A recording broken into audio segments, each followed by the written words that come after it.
Shalom bien-aimés dans le Seigneur, j'espère que vous allez très très bien, c'est persévérant. Quel plaisir et un privilège pour moi de me savoir devant vos écrans et je bénis Dieu pour cela. Nous avons l'habitude de faire des covers, de chanter, de louer le Seigneur, ce qui est quelque chose de merveilleux, c'est notre vie, c'est un plaisir, c'est une joie inconditionnelle lorsque nous le faisons pour louer le Seigneur Jésus-Christ. Aujourd'hui, c'est le début d'une nouvelle rubrique que nous allons commencer à faire de temps en temps pour un partage de la parole de Dieu, de ses saintes écritures. Et ça, c'est très, très important. La Bible dit que ta parole est une lampe à mes pieds, une lumière sur mon sentier. La parole de Dieu, cette lumière qui éclaire notre sentier, qui nous permet d'aller dans la bonne direction. Plus nous amagasinons les saintes écritures, nous les mettons en pratique, et c'est un peu comme une lumière dans une torche qui nous permet de savoir là où nous allons. Et cela est pour la gloire du Seigneur Jésus-Christ. La Bible dit dans le livre de Genèse chapitre 1, au commencement était la parole et la parole était Dieu. Désolé, la parole est Dieu. Et quand nous aimons la parole, les saintes écritures, nous aimons Dieu parce que c'est Dieu, c'est celui qui a inspiré ces saintes écritures dans ces livres saints, la Bible, qui est pour nous quelque chose de plus important. On peut aller faire des études théologiques, mais quand on étudie la Bible, quand on lit la Bible, on devient encore plus mature. Ça nous permet de devenir encore plus mature, puisque nous apprenons beaucoup plus de ces saintes écritures. Et notre foi, elle est changée, elle est transformée au travers de ces saintes écritures. Et David a dit, je serre ta parole dans mon cœur afin de ne pas pécher contre toi. Et ça, c'est très, très important pour nous de serrer la parole de ces saintes écritures dans nos cœurs afin de ne pas pécher contre lui et afin de l'aimer de tout notre cœur. Aujourd'hui, nous allons méditer dans le livre de Luc au chapitre 5. Une méditation merveilleuse. J'ai été béni personnellement et j'ai décidé de vouloir aussi utiliser cela pour notre première rubrique de ce YouTube, sur ce YouTube channel. Et je sais que Dieu nous fera abondamment et pleinement du bien. Ça, c'est les désirs de mon cœur. Alors, sans plus tarder, Luc chapitre 5. Eh oui, Luc chapitre 5. Nous allons lire dans la Bible, dans la version Semeur. La Bible dit ceci, je lirai, à partir du verset 1er. Un jour, alors que Jésus s'était né sur les bords du lac de Génézareth, et que la foule s'est pressée autour de lui pour écouter la parole de Dieu, il vit 2 bateaux au bord du lac. Les pêcheurs en étant descendus et nettoyaient leurs filets. L'un de ces bateaux appartenait à Simon. Jésus y monta et lui demanda de s'éloigner un peu du rivage, puis il s'assit dans le bateau et s'est mis à enseigner la foule. Verset 4.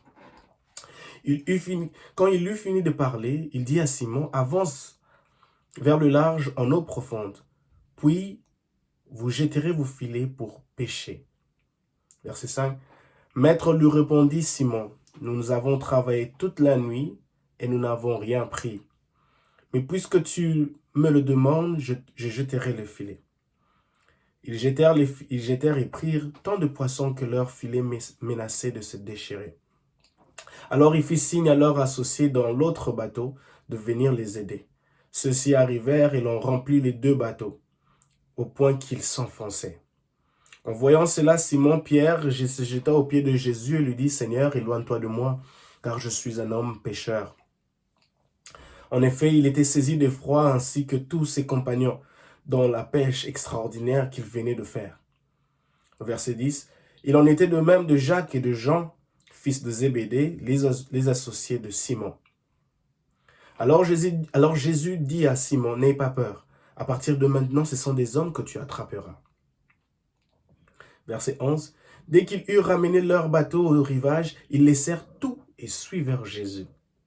C'est juste très merveilleux. Alors nous allons nous focaliser d'abord sur cette première partie, les premiers disciples. Le titre de cette première partie du chapitre 5 du livre de Luc est le premier disciple. On voit la première chose dans le verset 1, on voit qu'il y a toute une foule qui s'empresse pour écouter la parole de Dieu. Pour écouter Jésus, cette personne merveilleuse, ce personnage merveilleux, libérateur, fils de Dieu, sur terre, qui impressionne des milliers de personnes, excusez-moi pour la tautologie, des milliers de gens, au travers de ces paroles vivantes qui sortent de sa bouche. Et la Bible dit que la foule s'est pressée autour de lui pour écouter la parole de Dieu. Il est important pour nous en tant que chrétiens d'avoir un empressement pour écouter la parole de Dieu. D'avoir un empressement pour aller dans des réunions de prière. D'avoir cet empressement pour servir Dieu. D'avoir cet empressement pour se retrouver devant le trône de grâce. De prier, de louer le Seigneur, d'être dans des réunions de louange et d'adoration. D'avoir cet empressement pour élever le nom du Seigneur avec les bien-aimés frères et sœurs dans l'assemblée de saints. Et la Bible dit ici, la première chose, que la foule se pressait autour de lui pour écouter la parole de Dieu. Il est important pour nous d'avoir cet empressement-là pour écouter la parole de Dieu. Quand nous allons à l'église, la Bible dit de David dit, je suis dans la joie quand on me dit, allons dans la maison du Seigneur. Il a cet empressement dans son cœur. Non seulement qu'il va dans la maison du Seigneur pour louer le Seigneur, pour adorer, mais aussi pour écouter la parole de Dieu. C'est comme ça que David arrive à dire, je suis dans la joie quand on me dit, allons dans la maison du Seigneur. Et nous voyons après cela, après le verset 1, on voit qu'il y a cette histoire de 2 bateaux où au bord du lac, les pêcheurs descendus, ils ont travaillé, ils ont cherché à avoir une pêche récompensante, mais cela n'a pas eu lieu. Cela n'a pas eu lieu. Jésus leur dit, avance. Jésus dit à Simon, avance vers le large en eau profonde, puis vous jetterez vos filets. Simon lui dit, nous avons travaillé toute la nuit et nous n'avons rien pris. C'est la réponse que plusieurs d'entre nous ont. Seigneur, nous avons prié, nous avons cherché, nous avons fait tout, nous avons fait beaucoup d'efforts, investi dans telle autre chose, pour une guérison, pour un projet, pour un mariage, pour une destinée, pour des études, mais cela n'a pas abouti, cela n'a pas apporté une récompense satisfaisante, impressionnante, comme nous le voulions. Mais la différence, c'est que cette fois-ci, Jésus, l'homme aux paroles extraordinaires, l'homme aux miracles indescriptibles est présent. Jésus dit à Simon, vous jetterez vos filets. J'ai aimé ce que Simon dit, mais puisque tu me le demandes, je jetterai les filets. Puisque Jésus te le demande. Vous savez, des fois, tellement qu'on a été tellement dessus, on a tellement essayé, ça n'a pas marché. On a frappé tellement au poteau à gauche, on n'a pas pu réussir à faire atteindre le ballon dans le filet du camp adverse. On est des fois un peu crispé, on ne sait même pas quoi faire, on ne sait pas comment avancer. Mais la mentalité que Simon a est totalement différente. Il sait que cette personne, c'est la personne qui, plusieurs personnes, les foules, sont presses pour l'écouter. Et il dit, mais puisque tu me le demandes, je jetterai le filet. Et puisqu'il obéit à l'ordre du Seigneur, c'est alors qu'ils verront les miracles se manifester. Ils vont faire une pêche tellement récompensante, merveilleuse, avec plusieurs poissons qu'ils n'en avaient jamais obtenus auparavant. Nous pouvons voir ici que Simon obéit aux paroles, aux ordres de Jésus. La Bible dit que l'obéissance vaut mieux que le sacrifice. On peut bien faire des sacrifices à gauche, à droite pour gagner du temps. Non, je ne peux pas, ça ne sert à rien d'obéir à ça parce que j'ai d'autres choses à faire. Mais quand Dieu nous demande de faire quelque chose, faisons de notre mieux d'obéir à cela. L'obéissance vaut mieux que le sacrifice. Simon obtient un miracle, il obtient une récompense d'une pêche fructueuse puisqu'il décide d'obéir aux paroles du Seigneur. Il décide d'obéir aux ordres de Jésus-Christ. Et c'est alors que sa vie change. C'est alors qu'il obtient une pêche fructueuse qui les a probablement accordé plus d'argent. Puisque c'était des pêcheurs et ils vivaient de cela. C'était leur gain quotidien. Et à cause de son obéissance vis-à-vis des paroles, des ordres du Seigneur Jésus-Christ, c'est alors qu'ils obtiennent une pêche fructueuse. Et ceci est merveilleux pour nous, en tant que chrétiens, de comprendre que nous devons obéir aux paroles du Seigneur, que nous devons obéir aux ordres du Seigneur. Quand Dieu utilise un homme, une femme, un serviteur ou une servante de Dieu, qui nous demande de faire telle autre chose, où Dieu l'a demandé de nous donner ces messages, de faire tel ou tel autre acte de foi, faisons-le, puisque l'obéissance vaut mieux que le sacrifice. Et quand Christ nous demande de faire quelque chose, c'est parce qu'il sait qu'il y a une bénédiction qui est cachée derrière, qui est attachée à cette obéissance dont nous allons exécuter, dont nous allons faire, dont nous allons mettre cela en pratique. L'obéissance vaut mieux que le sacrifice. Et au verset 8, Simon, Pierre, qui voit ce qui s'est passé, il y a cette frustration en lui. Il dit au Seigneur, éloigne-toi de moi car je suis un homme pécheur. Il nous arrive très souvent quand nous ne nous sentons pas dignes ou que quelqu'un nous fait tellement du bien, on se sent comme si non, je ne mérite pas ça. Éloigne-toi de moi. Pourquoi tu veux faire, pourquoi tu le fais auprès de moi? Mais Jésus ne regarde pas ça parce que Simon-Pierre était tellement saisi d'effroi avec ses compagnons. Mais Jésus leur dit, n'ayez pas peur. À partir de maintenant, ce sont des hommes que tu attraperas.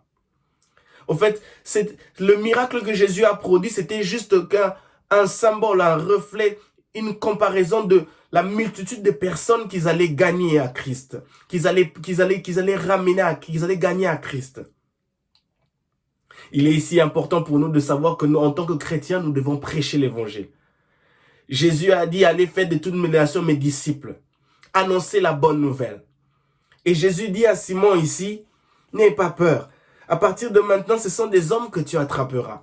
Il voulait juste, en autre terme, il voulait dire, à partir de maintenant, tu prêcheras l'évangile. À partir de maintenant, tu gagneras des âmes. De la même manière que tu as gagné plus de poissons, c'est de cette manière-là. Sur mon bénéfice, quand tu m'obéiras, quand tu feras ce que je te demanderai de faire, c'est alors que tu gagneras plus de personnes. C'est-à-dire que si nous obéissons à la parole du Seigneur qui dit que non, allez, faites de toutes les nations, prêchez l'évangile.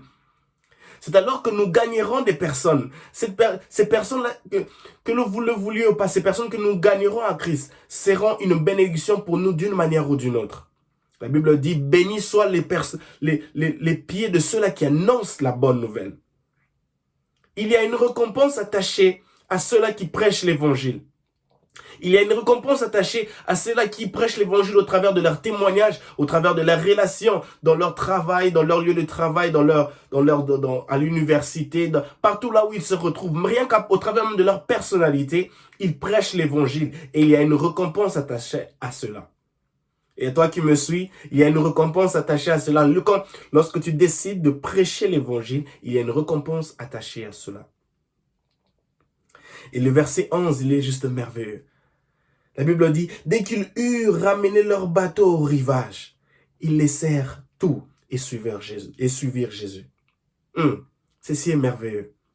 Au fait, ils ont tellement gagné, ils ont fait une pêche fructueuse qui pouvait leur ramener beaucoup d'argent. Comparé aux différentes précédentes pêches, ils pouvaient tellement faire beaucoup plus de revenus. Mais cette fois-ci, ils décident de laisser tout derrière eux et de suivre Jésus. Ils décident de laisser cet argent, ces gains, ces bénéfices qu'ils pouvaient obtenir au travers de cette pêche fructueuse. Ils décident de suivre celui qui est capable de transformer n'importe quelle situation. Ils décident de suivre celui qui est capable de leur accorder plus qu'une pêche fructueuse.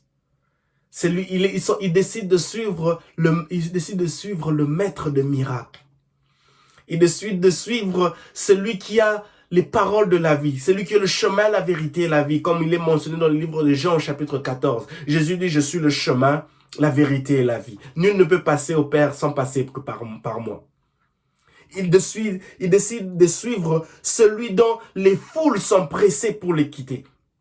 Pour l'écouter. Il décide de suivre celui dont les foules sont pressées pour voir les miracles authentiques qu'il réalisait au travers de la puissance de Dieu qui était en lui. C'est merveilleux. Et ce verset 11 nous montre combien il est important pour nous de tout laisser derrière nous et de suivre Jésus. Il y a une chanson qui dit en anglais, qui dit « I have decided to follow Jesus, not turning back ». J'ai décidé de suivre Jésus et de ne plus retourner en arrière. Il est important pour nous de suivre Jésus. Le monde ne nous donnera absolument rien. Que de remords, que de problèmes, que de peines. Du moment où nous décidons de suivre Jésus, il y a un gain. Du moment que nous décidons de suivre celui qui maîtrise les mouvements des choses pour notre bénédiction, c'est lui qui souffle en nous pour nous donner ce souffle de vie. C'est lui qui a les paroles de la vie, c'est lui qui a le chemin, la vérité et la vie. C'est de ce moment-là que nous verrons les choses, c'est en ce moment-là que nous verrons les choses être changées, être renouvelées, être restaurées dans nos vies. La Bible dit, dès qu'ils eurent ramené leur bateau au rivage, ils laissèrent tout et suivirent Jésus. À toi qui me suis maintenant, une parole d'encouragement que je peux te donner en ce moment maintenant. Il y a des choses que tu dois laisser derrière toi et décider de suivre Jésus. Ça ne veut pas dire que quand tu suis Jésus, tu ne vas pas chercher à te former, aller à l'université ou avoir une formation. On peut être serviteur de Christ, de Jésus, l'aimer, le servir, tout en travaillant, tout en ayant un emploi professionnel, tout en étant un dentiste, un avocat, un docteur, un médecin. Mais suivons toujours Jésus. Laissez les choses du monde. Laissez les choses qui nous détruisent derrière nous et suivre Jésus. Le suivre, lui, le chemin, la vérité, la vie. Et ceci est important pour nous. Ceci est très important. Ce livre de Luc au chapitre 5, du premier verset au verset 11, nous montre combien il est important d'avoir cet homme, Jésus, cet homme de Galilée en nous, celui qui a accepté de mourir à la croix pour nous, afin que nous puissions être sauvés. Il est important pour nous de suivre Jésus. La deuxième partie de ce livre de Luc au chapitre 5 est juste encore merveilleuse. Je vais encore lire pour voir à partir du verset 12. La Bible dit ceci. Un autre jour, alors qu'il s'est trouvé dans une ville, survint un homme couvert de lèpre. En voyant Jésus, il s'est prosterné devant lui, face contre terre, et lui adressa cette prière. Seigneur, si tu le veux, tu peux me rendre pur. Alléluia. Verset 13. Jésus tendit la main et le toucha en disant, je le veux, sois pur. Aussitôt la lèpre le quitta. Alors Jésus lui recommanda de ne le dire à personne. Mais il lui dit, va te faire examiner par le prêtre et pour ta purification, offre ce que Moïse a prescrit. Cela leur servira de témoignage. Verset 15. La réputation de Jésus se répandait de plus en plus. Aussi des grandes foules affluaient pour l'entendre et pour se faire guérir de leur maladie. Verset 16. Mais lui s'est retiré dans des lieux déserts pour prier. Waouh! Ça, c'est merveilleux. On voit ici l'histoire à partir du verset 12 d'un lépreux qui va rencontrer Jésus. Le lépreux dit, Seigneur, si tu le veux, tu peux me rendre pur. Quelle phrase merveilleuse. Vous savez, des fois nous sous-estimons la puissance des courtes prières. Mais nous devons savoir une chose. Que les courtes prières sont peut-être plus puissantes que les longues prières. Je ne sais pas comment je veux le dire. Ne sous-estimons pas les courtes prières. Une phrase qui dit simplement « Seigneur, aide-moi » peut être plus puissante qu'une phrase où tu as fait des longues phrases pendant 10 minutes, 12 minutes, 20 minutes. Mais une simple phrase qui dit « Seigneur, aide-moi » est aussi puissante, capable de changer, de prendre place dans cette situation où tu te retrouves, une situation désastreuse où tu es totalement désespéré, où tu ne sais même pas si les choses peuvent changer. C'est le lépreux dit « Seigneur, si tu le veux ». Il reconnaît d'abord que Dieu est le maître de temps et des circonstances. Job a dit dans le chapitre 41, « Je reconnais que tu peux tout. » Vous savez, notre Dieu fait ce qu'il veut, quand il veut, où il veut, avec qui il veut, comme il veut. Et en son temps. Nous ne pouvons pas forcer la main de l'Éternel. Nous ne pouvons pas forcer la main de Dieu. Quand il décide de faire quelque chose, c'est parce qu'il veut le faire. C'est parce que c'est le moment propice. C'est parce que c'est le moment où il a choisi de le faire. C'est parce que notre Dieu est un Dieu intentionnel. Le lépreux a une attitude, il reconnaît que Dieu peut décider de faire ce qu'il veut, quand il veut, où il veut et comme il veut, au travers de qui il veut. Il dit, si tu le veux. Il s'est soumis à la volonté de Dieu. Des fois, en tant qu'humains, à cause de notre ego, nous décidons nous refusons de nous soumettre à la volonté de Dieu, à la suprématie de Dieu. On veut faire les choses à notre manière. On veut prendre le volant de toute chose. On veut maîtriser, on veut prendre le dessus sur notre propre vie. Et la plupart des fois, ça nous amène à la perdition, à l'échec, au désespoir, au désarroi. On ne sait pas là où se retrouver. On est complètement perdu. Il est important pour nous d'être comme c'est le lépreux qui dit, si tu le veux. Donc, c'est-à-dire, j'accepte, je sais que tu es Adonai, le Dieu qui fait ce qu'il veut, quand il veut, où il veut. Je décide de me soumettre à ta volonté, de dépendre de ta volonté, de dépendre totalement de ta volonté. Et il ajoute, si tu le veux, tu peux me rendre pur. Il dit d'abord, si tu le veux. Jésus pouvait aussi, parce que imaginez que vous utilisez cette phrase d'une relation entre un père et un fils. Un fils qui va vers ses parents, sa maman ou son père. Il dit, maman, si tu veux, si tu le veux, tu peux me donner un chocolat. La maman ou le papa peut dire non. Parce qu'ils ne veulent pas. Ils disent que non, tu as des problèmes des dents.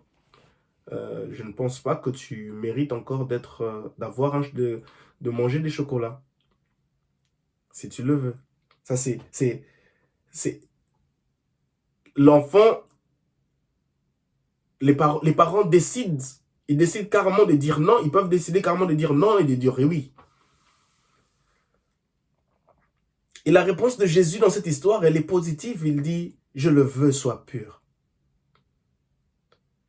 Une courte prière. Où nous pouvons aussi changer cela et dire, Seigneur, si tu le veux, tu peux me délivrer. Seigneur, si tu le veux, tu peux me changer. Seigneur, si tu le veux, tu peux me transformer. Seigneur, si tu le veux, tu peux me bénir. Seigneur, si tu le veux, tu peux m'élever. Seigneur, si tu le veux, tu peux faire de moi un vase de bonne odeur pour toi. Seigneur, si tu le veux. Une prière où nous dépendons totalement de lui. Une prière où nous nous remettons où nous dépendons de ses décisions, de sa volonté, de quand il veut, où il veut, comme il veut.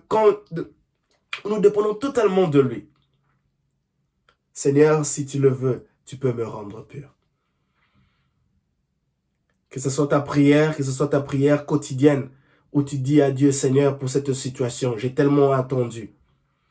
J'ai tellement forcé les choses, mais cette fois-ci, je décide de changer ma prière. Je décide de changer la forme de ma prière. Je décide de dire, Seigneur, si tu le veux, tu peux me rendre pur. Si tu le veux, tu peux me bénir en ce moment. Si tu le veux, tu peux me répondre à mes préoccupations. Si tu le veux, bien sûr. Si tu le veux. Parce que si Dieu ne le veut pas, c'est pour une raison. Peut-être il ne peut pas nous montrer, nous donner les raisons pour lesquelles il nous refuse de nous bénir maintenant. Mais il sait pourquoi ça ne vient pas maintenant. Et nous le comprendrons plus tard.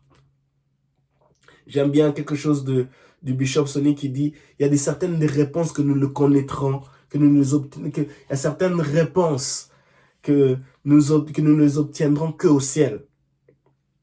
Il y a certaines réponses aussi que nous les obtiendrons, que nous les obtiendrons que plus tard.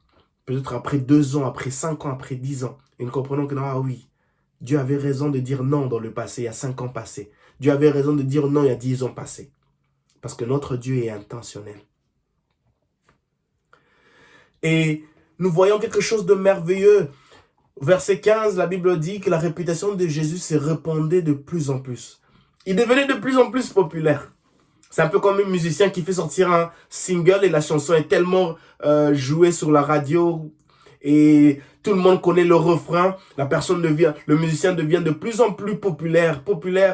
Et il y a tellement de choses, même pour ceux qui les connaissaient avant, il était facilement accessible, mais de plus il devient populaire, c'est difficile de le voir ou même d'entrer en contact avec lui. Et ici, la Bible dit que la réputation de Jésus se répandait de plus en plus.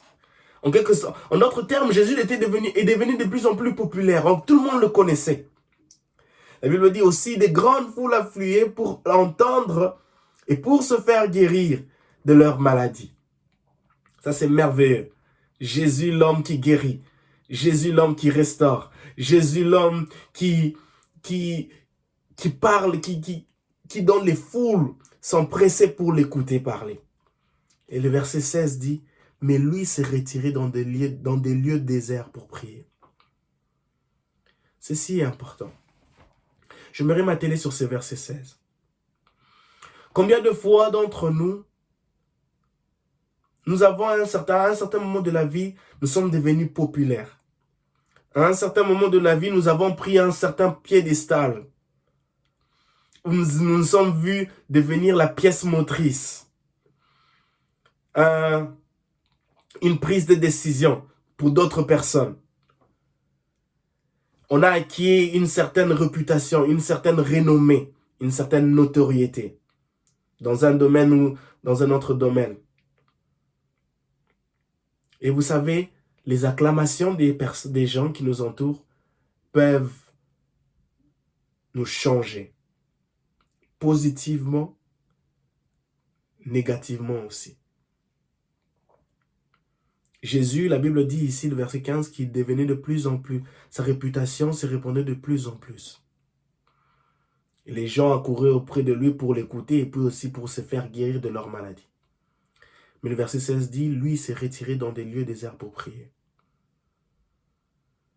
Jésus avait besoin de recharger ses batteries. Jésus avait besoin de recharger, de se ressourcer. Et le seul moyen pour lui de se ressourcer, c'était la prière. Le seul moyen pour lui de se ressourcer, c'était d'être loin de toutes ces personnes, de toutes ces foules. La Bible dit qu'il allait dans des lieux déserts pour prier. C'est-à-dire, le lieu désert est synonyme de cet environnement-là où on n'a pas ce qu'on a l'habitude de jouir au quotidien. Un lieu désert, un lieu où toutes les choses dont on a l'habitude de jouir dans la vie quotidienne, dans un environnement décent, n'est pas présent. C'est un peu aussi comme synonyme d'être en jeûne et prière. On se prive de la nourriture, on se prive on se prive de plusieurs choses parce que nous sommes en prière. Jésus, ayant cette réputation qui s'accroissait du jour au jour, il était discipliné. En tant que chrétien, il est important pour nous d'être disciplinés. On prend des piédestals, on monte de niveau, on devient plus populaire. Oh, il chante très bien, oh mon Dieu. Oh non, il prêche très bien, oh mon Dieu. Oh non, il prie très bien, oh mon Dieu. Oh non, il fait de très bons travail, il fait de très bons rapports. Oh, son travail est impeccable, ce monsieur. En plus, c'est un chrétien, waouh, c'est merveilleux. Mais mon bien-aimé, il est important pour nous de savoir se retirer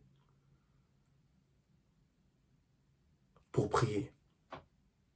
Si aujourd'hui tu es un chantre capable de diriger, d'être un bon conducteur de louange pour diriger la louange et l'adoration dans des lieux, dans des réunions de prière, et tu reçois des acclamations, si tu es capable d'être cette personne qui fait un bon travail un bon travail des rapports, des dirigeants, tu es un très bon manager, un très bon entrepreneur, tu as beaucoup de marchés, des clients, c'est important. Ta renommée, ça croît, tu es plus populaire, mais il est important pour toi de se retirer en prière. Jésus s'est retiré dans des lieux déserts pour prier. Nous voyons dans plusieurs récits dans les évangiles où Jésus avait l'habitude de se lever tôt le matin pour prier. Très tôt le matin pour prier. Il est important pour nous, dès les premières heures où nous nous réveillons, de dédier ces moments, de passer ces moments-là dans la prière. Car ce sont des moments décisifs. Tôt le matin, nous pouvons déjà avoir le dessus sur le restant de la journée. Et Jésus, à cause de sa popularité, cette popularité qui s'accroissait de jour en jour, il a su être discipliné. Il était un homme discipliné, un chrétien. C'est pour nous, en tant que chrétiens, d'être des chrétiens disciplinés, de savoir se retirer dans des lieux secrets, de savoir se retirer en jeûne, de savoir se retirer à l'écart de tout le monde et de prier. Prier pour l'état de son âme, prier pour sa foi chrétienne, prier pour son esprit, prier pour ses relations, prier pour cette réputation qui s'accroît du jour au jour. Prier pour ces personnes qui s'empressent de venir tout autour de nous pour nous écouter, pour bénéficier de nos travails, de nos réalisations. Prier pour ces personnes-là. Et ça, c'est important. Parce que quand nous prions, nous garderons la tête sur les épaules. Nous n'allons pas perdre les pédales. Jésus, Fils de Dieu, s'est retiré dans des lieux déserts pour prier. À combien plus forte raison moi? Seigneur, aide-moi. Même quand je deviens de plus en plus populaire. Même quand j'ai des acclamations qui fusent de partout, à gauche, à droite. Même quand les gens bénéficient d'un travail merveilleux au travers de mon travail professionnel, au travers de mon adoration, de mon louange, le fait que je suis conducteur de louange, d'adoration, le fait que je suis chanteur, un guitariste, un instrumentaliste, ou dans un domaine quelconque, que je sache, que je sois discipliné pour savoir que tout cela vient de toi. Et je dois me ressourcer, je dois me recharger, tout en me retirant dans la prière, comme Jésus le faisait. Cela est très très important. Mon frère, ma soeur, aie l'habitude de te retirer en prière. Aie l'habitude de te priver de certaines choses. Jésus allait dans le lieu désert. Dans le désert, il n'y a rien qui est productif. Dans le désert, il n'y a rien il n'y a pas de vie.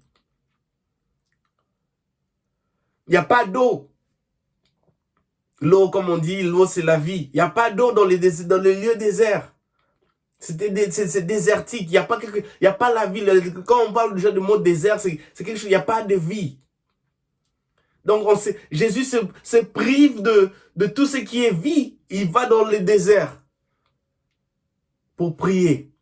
Il se prive de choses dont il pouvait aimer. La nourriture, les gens qui s'empressaient pour l'écouter. Et il était là, il s'est retiré pour prier. C'est là important. Et moi, je vous encourage à vous retirer dans la prière, à prier, à chercher Dieu. Et il vous fera abondamment du bien. Il vous fera abondamment du bien. La prochaine histoire, c'est le verset 17, à partir du verset 17. La Bible dit, un jour, il était en train d'enseigner. Des pharisiens et des enseignants de la loi étaient assis dans l'auditoire. Ils étaient venus de tous les villages de Galilée et de Judée, ainsi que de Jérusalem. La puissance du Seigneur s'est manifestée par les guérisons que Jésus opérait. Amen. Verset 18. Voilà que survinrent des hommes qui portaient un paralysé sur un brancard.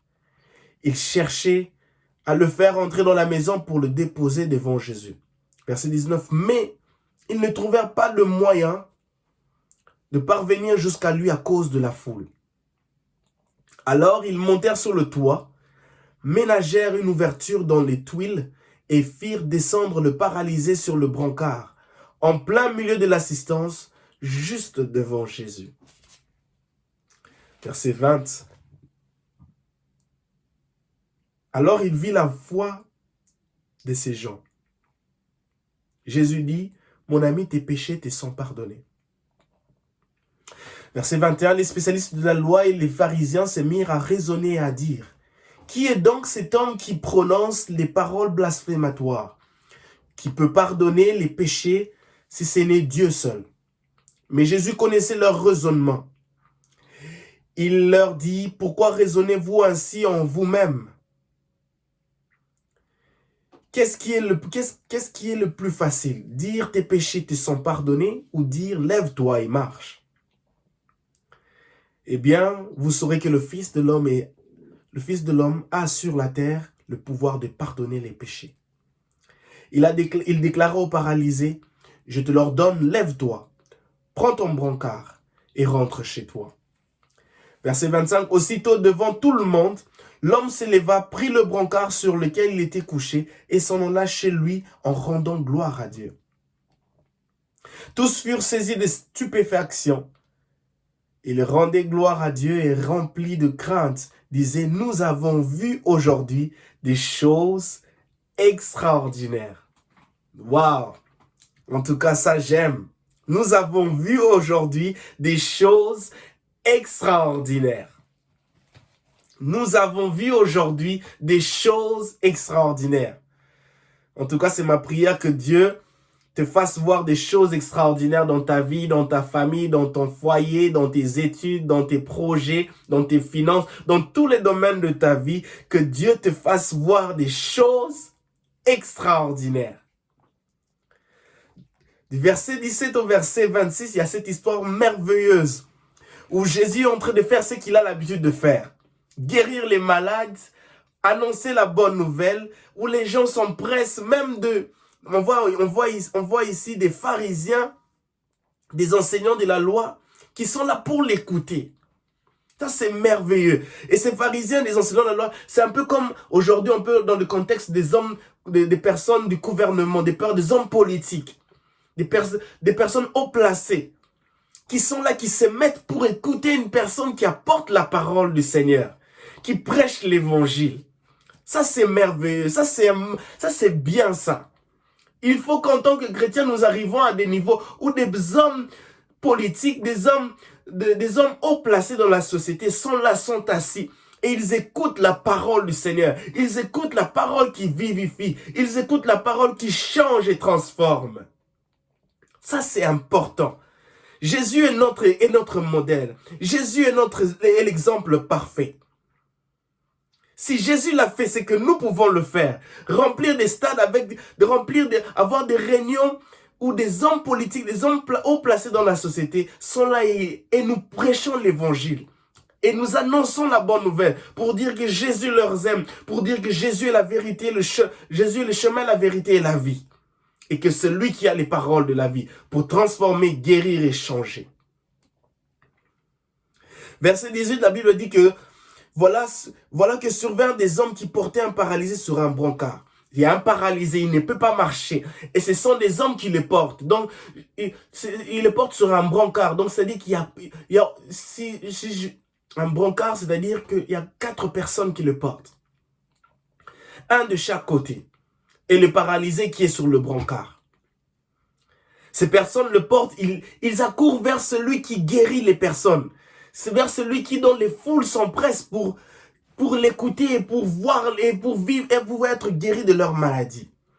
Mais malheureusement, ces personnes ne trouvent pas le moyen d'accéder à Jésus. Parce qu'il y a une foule. Oh, ça j'aime. Bien-aimé dans le Seigneur, rien ne doit te stopper pour accéder, pour t'approcher de Dieu. Rien ni personne ne doit te stopper pour t'approcher du trône de la grâce de Dieu. Ces personnes voient que c'est impossible pour eux d'accéder à Jésus à cause de la foule.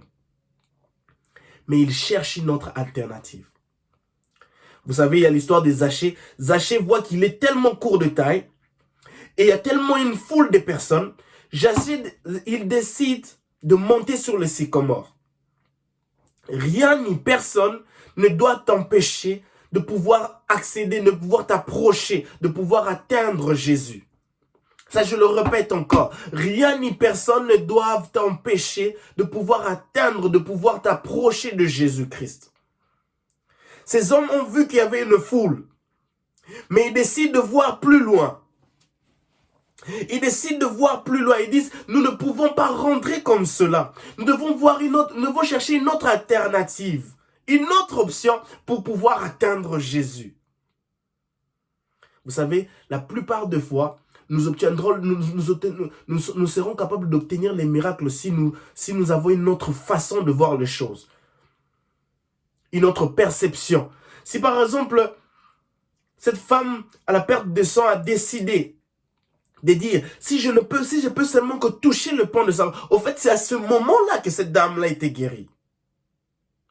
Puisque sa conscience, puisque le miracle avait déjà pris place dans son état d'esprit, dans sa conscience. Le miracle avait déjà pris place là à l'intérieur. Et ici, au verset 19, ces personnes disent, ils ne trouvèrent pas de moyen de parvenir jusqu'à lui à cause de la foule. Ok, la foule nous empêche d'entrer. Alors, ils montèrent sur le toit. Vous pouvez voir, donc, ils changent, ils font de leur mieux pour chercher une autre alternative. La Bible dit, ils montèrent sur le toit. Vous avez une personne qui est sur le brancard. À l'époque, ça doit être à l'époque, je ne sais pas comment était leur maison, comment c'était construit, comment elles étaient construites. Mais ils font de leur mieux pour monter sur le toit. Et si nous prenons ça dans le contexte d'aujourd'hui, la façon dont nos maisons sont construites, mais c'est vraiment un sacrifice, c'est vraiment des efforts de fou. Ils doivent être suffisamment forts pour monter sur le toit. Ça montre, c'est une preuve d'amour qu'ils ont pour la personne qui est paralysée. Je suppose que c'était une personne proche d'eux. Une personne qu'ils aimaient tellement. Cela me pousse à parler par rapport aux personnes qui nous entourent. Est-ce que les personnes qui t'entourent, tes amis, tes relations, sont-ils capables d'aller à faire des sacrifices juste pour que tu puisses t'approcher de Christ? Sont-ils capables de gêner, de prier pour toi, juste pour que ta situation puisse changer? Ces personnes ont décidé de ne pas être stoppées par la foule, ils décident de monter sur les toits. Mais c'est un acte plein d'amour, de compassion. Ils veulent que la personne dont il s'est paralysé soit changée. La Bible ne dit pas si c'était des membres de famille ou des amis, mais qu'importe. C'est un acte d'amour qu'ils manifestent là. Ils ont manifesté un acte d'amour. Et ça j'aime. Ça, c'est merveilleux. Ils montent, la Bible dit, ils managèrent une ouverture dans le tuile et firent descendre le paralysé. Oh mon Dieu. Ça, c'est un acte d'amour. Ils ont une compassion. En tant que chrétiens, nous devons avoir cette compassion pour aller à la rescousse de nos frères et sœurs. Il y a un problème, il y a des gens qui souffrent. Jeûnons, entrons en prière pour eux. Faisons inclure leur situation dans nos listes de prière, dans nos requêtes, dans nos intentions de prière, pour prier pour eux, pour aller pour jeûner. Ce sont des actes d'amour. Et la Bible dit, ils firent descendre le paralysé sur le brancard en plein milieu de l'assistance, juste devant Jésus. Tes prières, tu peux prier pour une personne qui est ici. Par exemple, qui est une personne qui est ici en Angleterre. Par exemple, toi, tu es en Chine, tu es au Congo, tu es au Canada, et tu pries pour une personne qui est en Angleterre. Pour que Dieu le guérisse, pour que Dieu la guérisse, pour que Dieu la transforme. Et tes prières sont semblables à ces personnes qui décident de ne pas être stoppées par la foule et amènent leurs frères, leurs sœurs sur le toit et le font descendre juste devant Jésus. Et vous savez, une fois que la personne est devant Jésus, ce qui est sûr et certain, l'histoire changera. Cette situation désastreuse, elle changera. Elle sera transformée, totalement transformée. La Bible dit au verset 20, lorsqu'il vit la foi, donc là c'est Jésus, lorsqu'il vit la foi de ces gens, il ne voit pas la foi de cet homme sur le brancard. Pas du tout. Alors là, pas du tout. La Bible dit, il voit la foi de ces gens. Ces personnes-là qui le portent. Bien-aimés dans le Seigneur, nous devons nous entourer des personnes qui ont une foi, qui ont une foi enracinée en Dieu. Une foi déterminée. Nous devons avoir des personnes dans notre entourage, nous devons avoir des personnes là qui sont pleines de foi, qui sont remplies de foi, une foi enracinée dans la parole en Dieu. Des personnes pleines de foi. Jésus voit leur foi. Jésus dit, mon ami, tes péchés sont pardonnés. Jésus, on amène un paralytique. La première chose que Jésus dit, mon ami, tes péchés sont pardonnés. J'aimerais m'atteler un peu sur cette phrase, mon ami, tes péchés sont pardonnés. Pourquoi Jésus dit, tes péchés sont pardonnés? Avait-il péché? Est-ce qu'il était en train de subir les conséquences d'un acte négatif ayant commis dans le passé? Et c'est pour cela qu'il s'est retrouvé paralysé. Parce que la Bible dit, le salaire du péché, c'est la mort. Avait-il commis un péché? La Bible ne le dit pas ici. Mais en fait,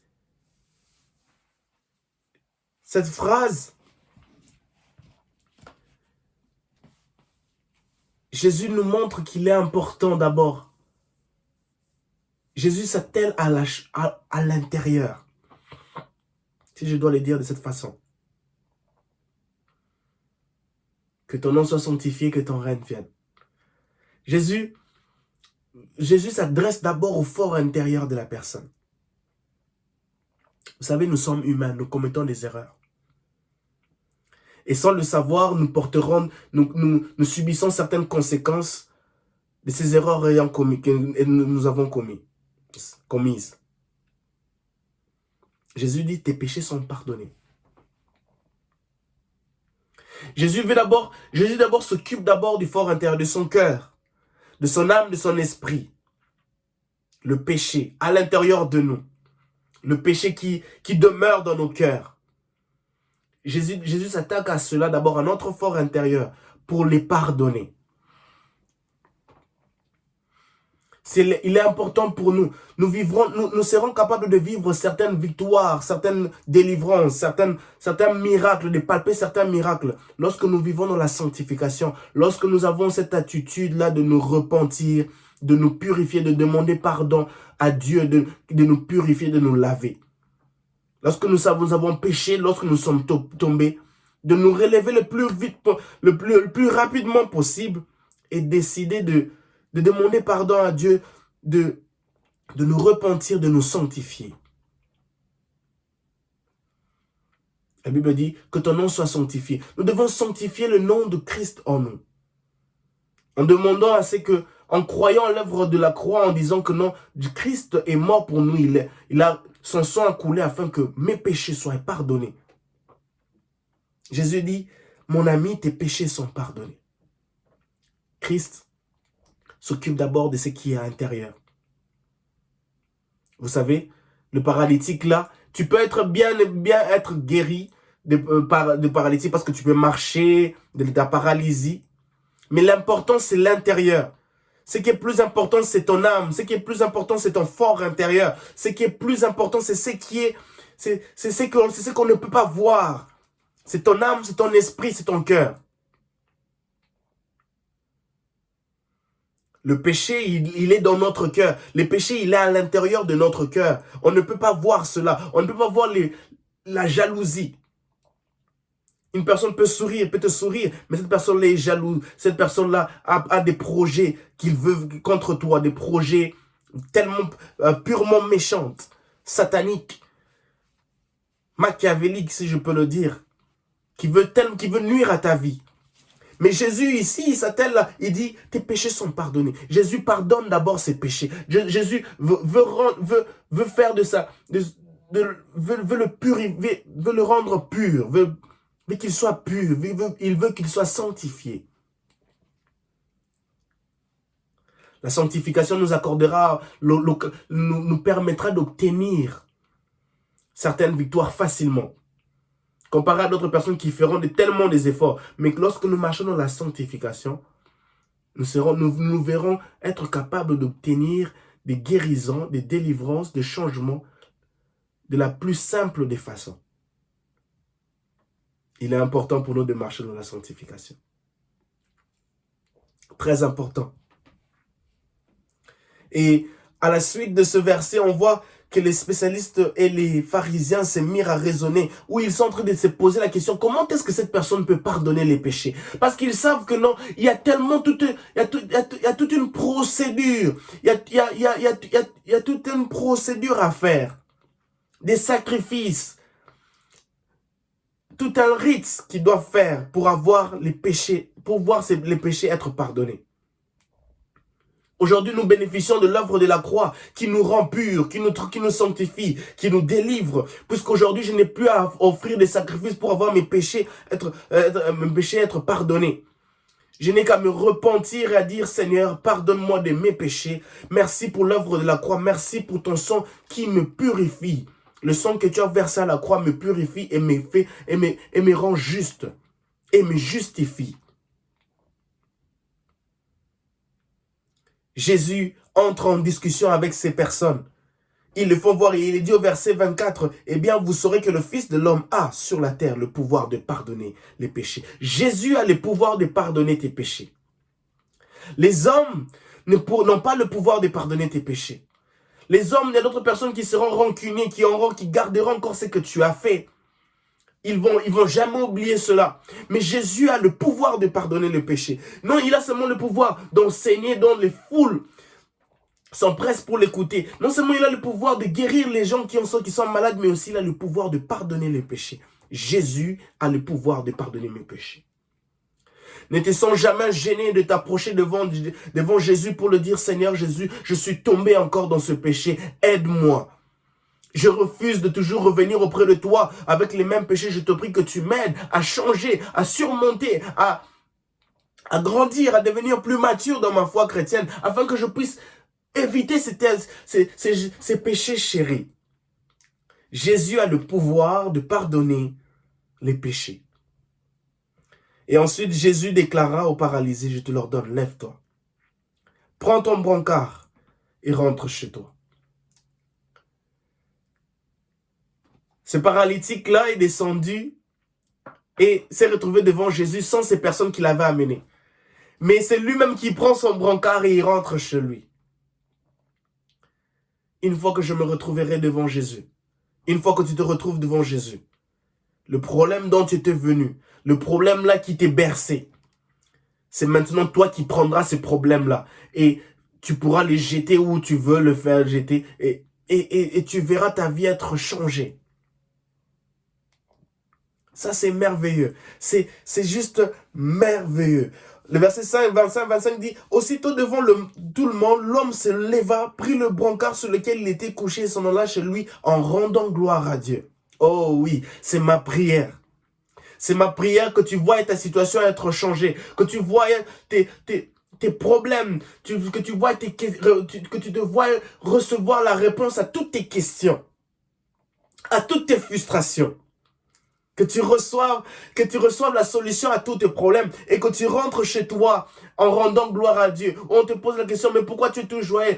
Oh non, Jésus a fait quelque chose de merveilleux. Ma vie a été transformée. Jésus m'a transformé. Jésus m'a guéri. Jésus a visité mon foyer. Jésus a visité mes finances. Jésus a visité ma destinée. Jésus a visité ma famille, mes frères et sœurs. Ça, c'est merveilleux. C'est vraiment merveilleux. Et je bénis Dieu. Et c'est ma prière. Le verset 26 dit, « Tous furent saisis de stupéfaction. Ils rendaient gloire à Dieu et remplis de crainte. » Disait, nous avons vu aujourd'hui des choses extraordinaires. Nous sommes appelés à voir des choses extraordinaires.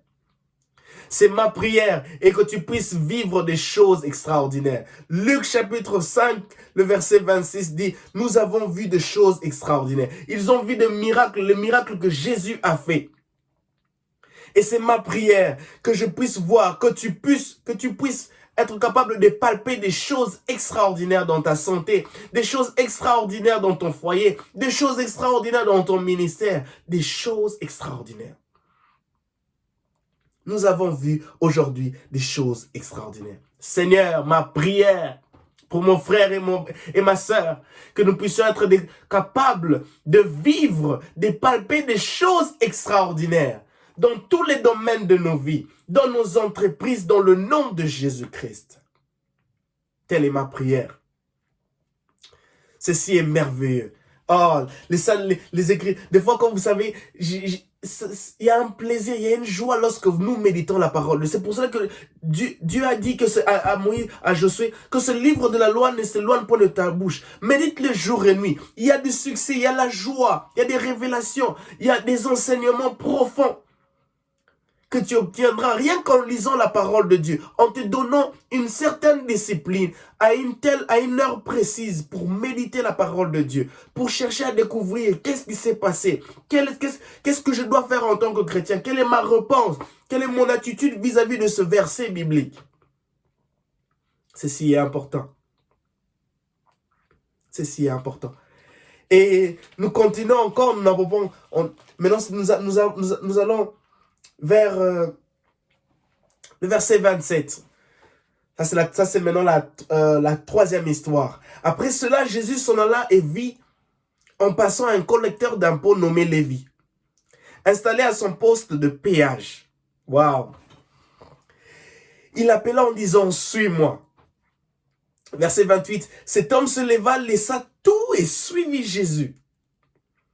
Lévi organisa dans sa maison une grande réception en l'honneur de Jésus. De nombreuses personnes étaient à table avec eux, et parmi elles, des collecteurs d'impôts.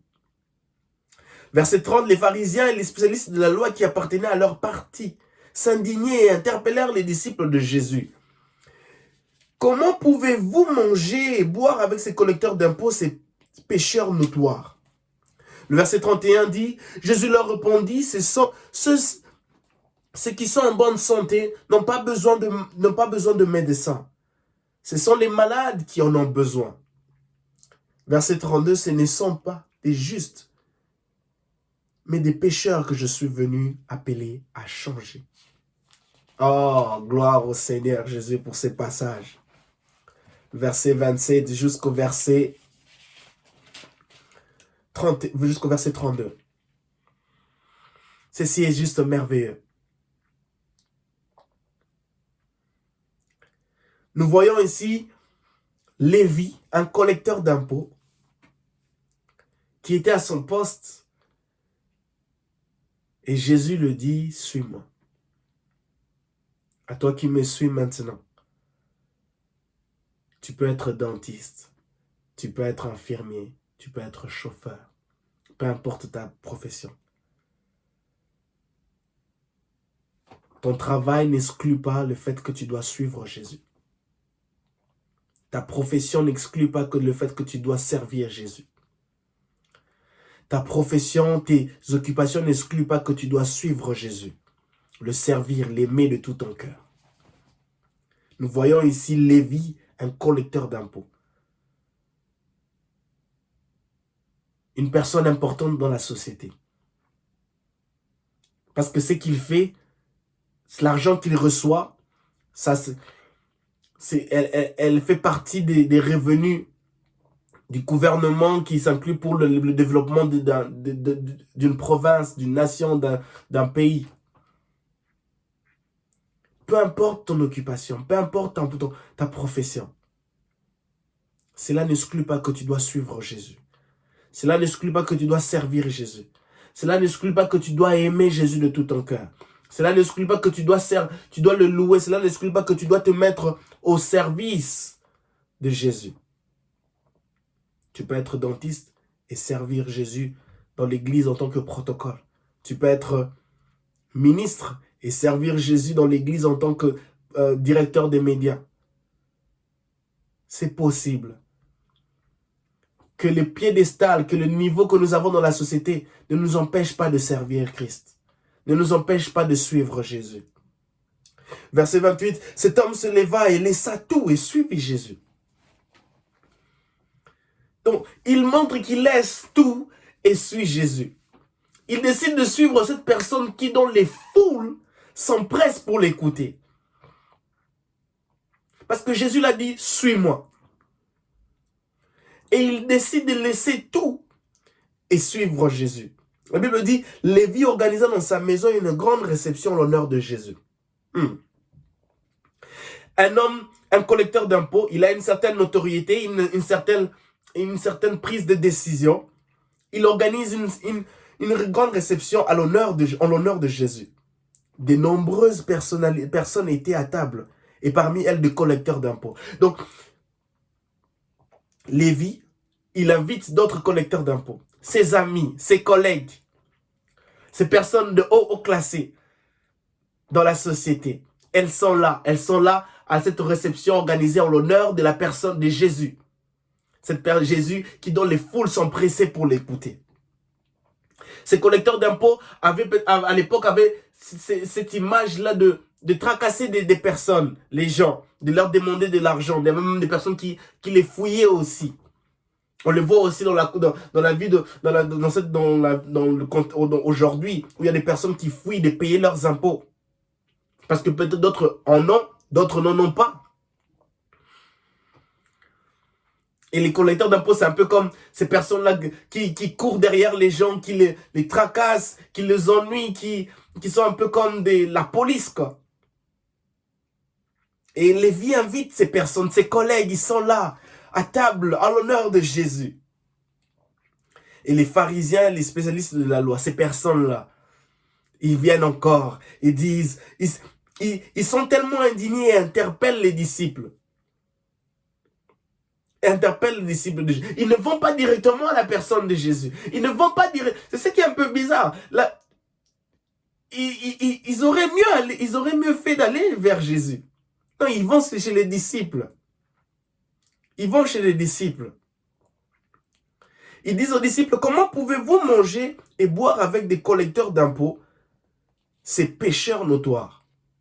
Ça, c'est la description de ces collecteurs d'impôts, ce qu'ils faisaient. Ça, c'était la réputation. Ça, c'était la réputation que les collecteurs d'impôts avaient. Mais malheureusement, ces pharisiens, ces spécialistes de la loi, oublient que Jésus avait le pouvoir de pardonner les péchés. S'il a le pouvoir de pardonner les péchés, donc s'il se retrouvait au milieu de pécheurs, c'est juste un petit tour. Il n'y a rien qui pouvait stopper Jésus de pardonner les péchés de ces personnes qui étaient des pécheurs notoires. Et ça, c'est merveilleux. Et j'aime la réponse de Jésus au verset 31. Jésus leur répondit, « Ceux qui sont en bonne santé n'ont pas besoin de médecins. Ce sont les malades qui en ont besoin. » Oh, ça c'est merveilleux. Une réponse directe à ces spécialistes de la loi et aux pharisiens. Ce n'est pas ceux qui sont en bonne santé qui ont un besoin de médecin. Ce sont ceux-là qui sont malades qui ont besoin de médecin. Jésus est le médecin par excellence. Jésus est ce médecin-là qui s'occupe non seulement des personnes qui sont malades physiquement, mais aussi intérieurement.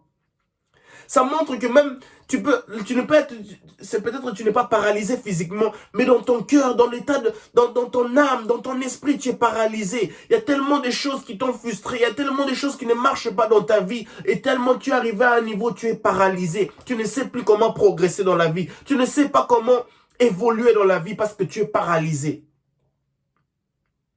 Jésus, le médecin par excellence, il dit, ceux qui sont en bonne santé n'ont pas besoin de médecin. Ce sont les malades qui en ont besoin. Jésus fait référence à ces pécheurs-là.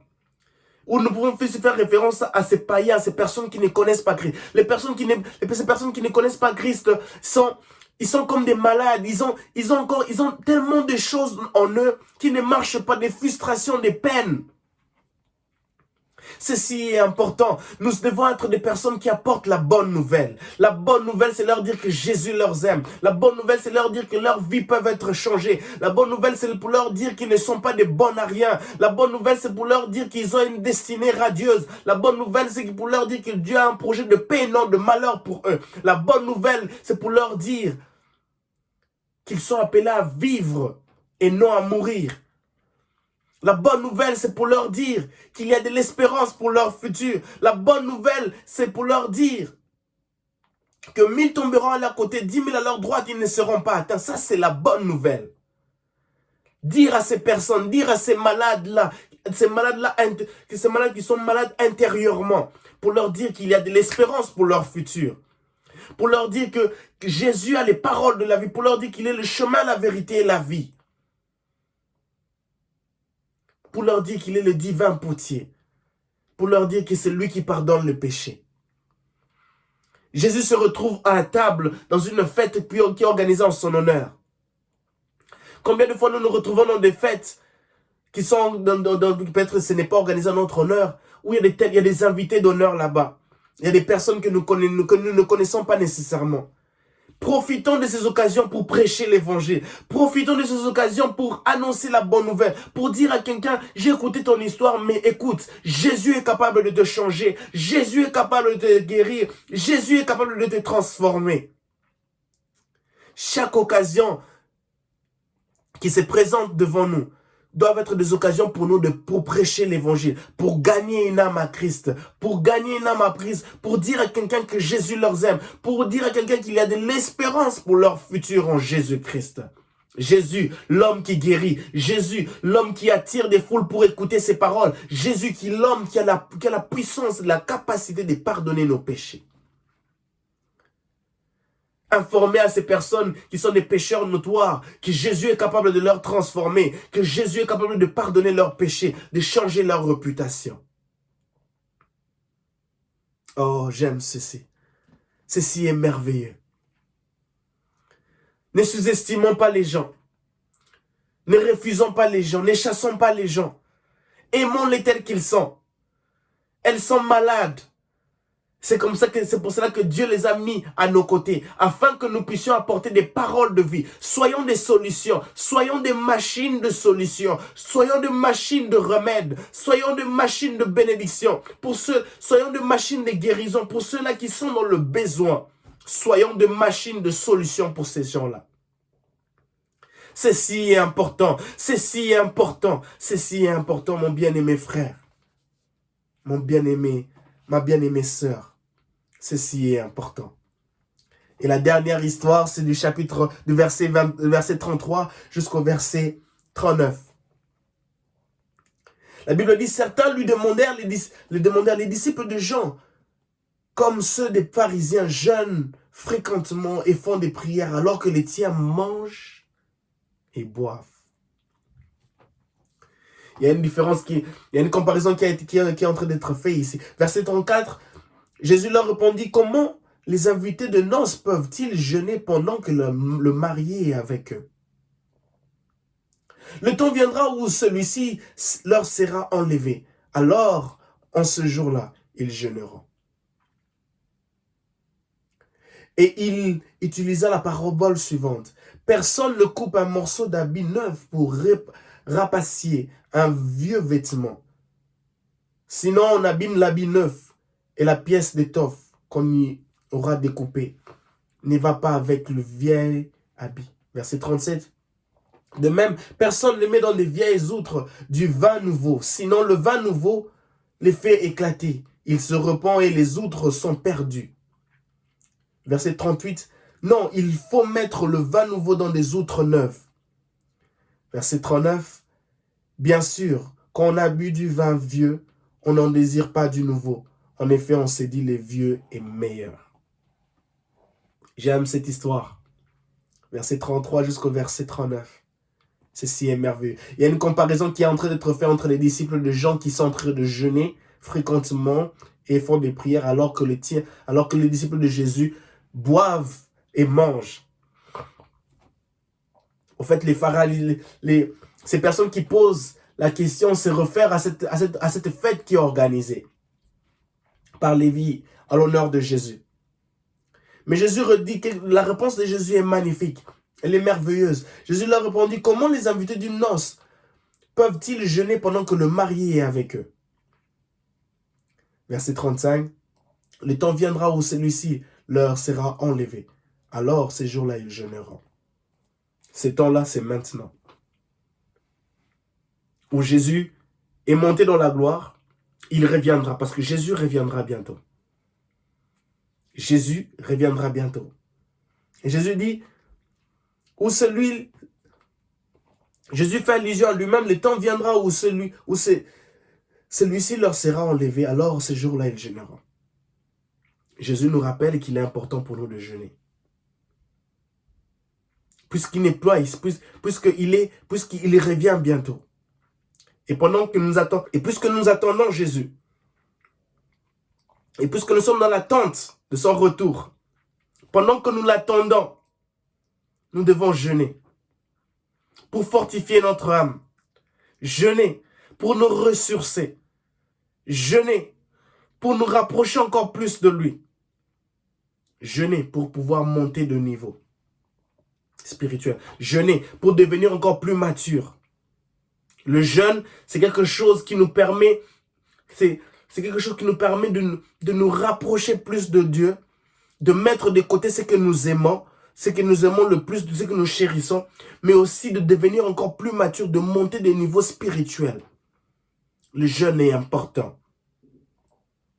Pendant qu'il sera enlevé, alors ces jours-là, il jeûnera. Jeûne et prie. Cherche la face de Dieu. Dieu se révélera à ta vie, à toi. Il te fera du bien. Il te fera abondamment du bien au travers de tes jeûnes et de tes prières. Tout en basant sur les saintes écritures, tout en étant vigilant sur tes prières, comme l'apôtre Paul nous dit dans le livre de Éphésiens chapitre 6. Le fait d'être vigilant sur le type de prière que nous faisons. Et nous serons capables de voir la main de Dieu agir dans nos vies. C'est là important. Et Jésus continue du verset 36 jusqu'au verset 39. Quelque chose de merveilleux. Il fait allusion à deux types d'histoires. La première, c'est par rapport à un morceau d'habit dont on cherche à les rapacier à un vieux vêtement, où on a deux types d'habits, le neuf et l'ancien, et on cherche à les mettre ensemble, mais qui peut facilement détruire l'autre. La pièce d'étoffe qu'on aura découpée ne va pas avec le vieil habit, puisqu'il y a l'ancien et il y a le nouveau. Mais il y a encore plus d'illustrations au verset 37 où il fait allusion au vin. Au vin nouveau et des outres neuves et des outres vieilles. Il dit, de même, personne ne met dans des vieilles outres du vin nouveau. Sinon, le vin nouveau les fait éclater. Il se répand et les autres sont perdus. I love this. Ça, en tout cas, j'aime. Verset 38. Non, il faut mettre le vin nouveau dans des outres neuves. Bien-aimés dans le Seigneur, ce passage nous montre combien il est important pour un chrétien d'avoir l'habitude de faire des introspections. En anglais, un check-up. Des introspections quotidiennes. La Bible dit dans le livre d'Un Thessaloniciens chapitre 5, le verset 17, « Priez sans cesse ». L'une des manières pour nous de pouvoir obtenir la réponse à nos questions, de pouvoir entrer en communication avec Dieu, c'est au travers de la prière. Parce que la prière est un dialogue d'un père avec son fils, comme un père avec son fils, comme une mère avec son fils ou un père avec sa fille, comme des parents avec leurs enfants. Et il est important pour nous d'avoir cette attitude-là de prier sans cesse. De demander à Dieu de nous transformer, que nous puissions être des personnes ayant des outres neuves, que nous puissions être des outres neuves. Parce qu'on ne peut pas mettre un vin nouveau dans des outres vieilles. Parce que ce vin nouveau va faire éclater ces outres vieilles. J'aimerais dire ceci.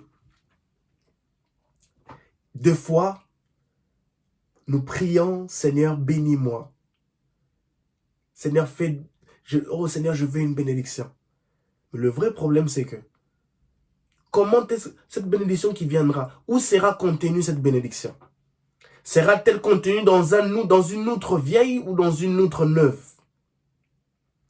Parce que cette bénédiction est semblable à ce vin nouveau. Il y a certaines bénédictions qui viennent et s'en vont rapidement parce qu'elles se retrouvent dans des outres vieilles.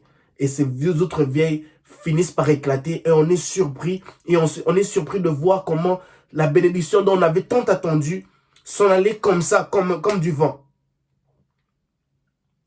C'est pour cela qu'il est important, avant de demander la bénédiction, demande à Dieu d'abord de te faire, qu'il change en toi. S'il y a des outres vieilles, qu'il puisse s'en débarrasser, qu'il puisse les transformer, qu'il puisse te donner, qu'il puisse mettre en toi des outres neuves, qui seront capables de pouvoir contenir, recevoir ce vin nouveau, cette bénédiction nouvelle, cette fraîche bénédiction.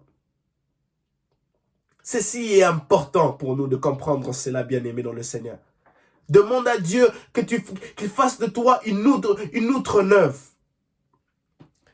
Demande à Dieu qu'il fasse de toi une outre neuve, une outre neuve. Je vous donne un exemple. C'est un peu comme un seau. Un seau qui a été utilisé pendant plusieurs moments. Il y a un moment où vous mettrez de l'eau et vous verrez qu'il y a un peu de l'eau qui sointe, qui commence à sointer. Et elle continue comme ça. Et au moindre moment où vous déposez ça sur le sol, bizarrement, elle se casse. Puisqu'elle est déjà usée. Elle va déjà à sa fin. Elle est déjà à sa fin. Mais s'il y a un check-up, s'il y a une introspection quotidienne, on peut voir que non, il est temps de changer ce seau. Il est temps de s'acheter un nouveau seau. C'est important pour nous, en tant que chrétiens, de faire des introspections quotidiennes. Pour voir qu'il est temps de changer telle outre, dans tel domaine. Ça traînait, elle est devenue usée. Elle est maintenant vieille. Demandez à Dieu de nous donner des outres neuves afin de recevoir du vin nouveau. Du vin nouveau, c'est synonyme d'une bénédiction tant attendue, d'une prière tant attendue. Des fois, nous prions, Seigneur, bénis-moi. Mais où est-ce que cette bénédiction sera contenue? Dans une outre vieille? Eh bien, la conséquence sera néfaste. Les conséquences seront néfastes puisque nous retrouverons devant un scandale et voir ces outres vieilles être cassées. C'est cassé. Et les gens se poseront la question, mais on t'a vu avoir retenu la promotion. Comment est-ce que tu as encore perdu ton boulot? Il est important pour nous de comprendre cela, bien-aimé dans le Seigneur. Ce passage de Luc chapitre 5 nous montre plusieurs révélations, plusieurs interpellations, plusieurs enseignements. Et je pourrais même dire cette phrase-là comme ce paralytique qui a dit au verset 12, « Seigneur, si tu le veux, tu peux me rendre. Fais de moi, si tu le veux, fais de moi une outre vieille. Si tu le veux, donne-moi des outres vieilles, des outres neuves. Désolé, s'il vous plaît, désolé. Des outres neuves. Si tu le veux, donne-moi des outres neuves. Renouvelle, transforme. Ces outres vieilles doivent quitter. Donne-moi des outres neuves. Dans le domaine des finances, dans le domaine de ma foi chrétienne, de mes relations. Des outres neuves. Je demande des outres neuves. Dans le nom de Jésus. Ça, c'est ma prière. Et c'est ici que j'aimerais terminer. Des outres neuves. À l'intérieur de nous, au fin fond de nous, nous avons besoin de nous débarrasser de ces outres vieilles. Car le moment où le vent nouveau entrera, ces outres vieilles se casseront. Et on va gaspiller ce vin nouveau. Mais du moment où nous avons l'habitude de faire cette introduction, Seigneur, change ceci. Seigneur, renouvelle ceci. Ces outres vieilles, j'aimerais que tu puisses te débarrasser de cela. Afin que, Seigneur, quand tu déposeras ton vin nouveau en moi, ta bénédiction, ta fraîche onction, ta puissance, ta fraîche onction, pour avoir le privilège d'avoir cette onction qui guérira les malades. J'ai besoin, c'est alors que j'aurai besoin de voir.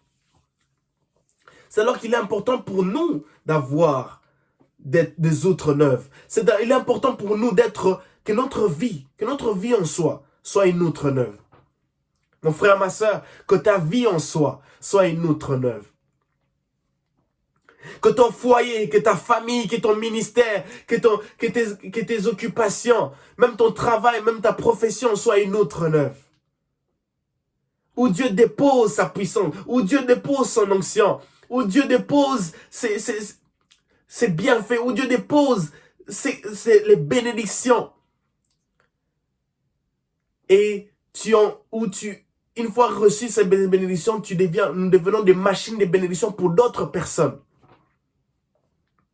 Seigneur Jésus, je t'en supplie, je veux être une outre neuve. Je veux que mon frère et ma soeur deviennent des outres neuves. Pour recevoir un vin nouveau, dans le nom de Jésus. Si tu le veux, Seigneur, accorde-moi des outres neuves. Si tu le veux, Seigneur, accorde-moi des outres neuves. Dans le nom de Jésus. Accorde à mon frère et à ma soeur la capacité. Restaure-le, Seigneur. Dans leurs problèmes qu'ils font face, Seigneur. Je t'en supplie, Père. Aide-nous, accorde-nous l'habilité, Seigneur, d'avoir, Seigneur, c'est-à-dire de faire des introspections quotidiennes. À tout moment. De savoir comme la nôtre, de voir comment nous marchons. Comment nous réagissons. Oh Dieu Tout-Puissant, je te prie, Seigneur. Je désire être une outre neuve. Dans le nom de Jésus. Dans le nom puissant de Jésus. Seigneur, je t'en supplie. Aide-moi. Aide mon frère, aide ma soeur à être des outres. À être des outres neuves. À être des outres neuves. Dans le nom de Jésus. Que Dieu vous bénisse abondamment. C'était un moment merveilleux de partage. Luc chapitre 5. La prochaine fois, nous aurons un autre partage. Tout dépendra de la façon dont le Saint-Esprit nous inspirera pour partager avec vous. Aujourd'hui, c'était Luc chapitre 5. Partage de la parole de Dieu. Méditation biblique avec persévérance. Partagez cette vidéo. Et que Dieu vous bénisse abondamment. Je vous suis très reconnaissant pour ceux-là qui sont tout le temps connectés pour voir nos vidéos. Que Dieu vous bénisse abondamment et qu'il vous fasse beaucoup du bien. Je vous aime et à la prochaine. Non est si merveilleux, Jésus. Ton nom est si merveilleux, Jésus. Ton nom est si merveilleux. Ton nom est si merveilleux. Ton nom est si...